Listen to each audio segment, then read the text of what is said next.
this Netanyahu is not the same Netanyahu that we knew previously. I could tell you that in the political circles that I was in, it was kind of well known. Netanyahu's not a warrior. He's not a fighter. He is a great economy guy, and he's a great politician, and he knows how to put powers against one another. But he's not a great fighter. He's not a war maker. That was the lingo. I remember sitting with Knesset members and ministers where they would say these kind of things. That's obviously changed. At the same time, and just to further my question, he's been talking about Iran for a long time. I'm talking 25 years, right?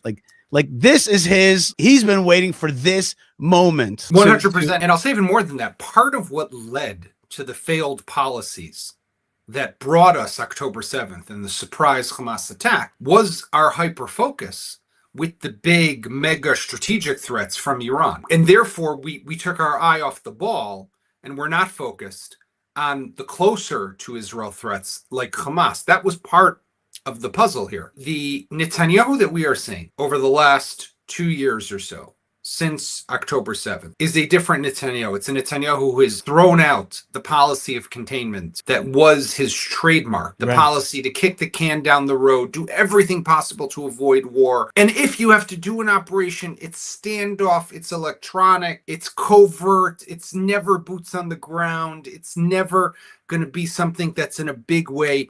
Netanyahu has changed, and I think it's a change which is a result of an understanding that the previous policies were wrong, an understanding that you can't just rely on the military and the intelligence establishment because of their own mistakes and failures. And we saw those play out very well, unfortunately, tragically, in the eve of October 7th. But also, I think that he recognizes this moment in history. And this you have to give Netanyahu. I have lots of criticism of Netanyahu. I'm not the biggest fan at all, to say the least. But this man is a leader of historic proportion. What he has done for the state of Israel over the last 2 years of this war is nothing less of remarkable. And we will have to judge him for his failures and for his successes. That is how this works in life in general. And that's fine. And there's nuance and complexity in that. I get it. He's not just perfect and he's not just a failure. He is a mix of them both. But this ability to bring Donald Trump into this, to have this merged, Yishai, let's just say it straight. We are today what the United Kingdom was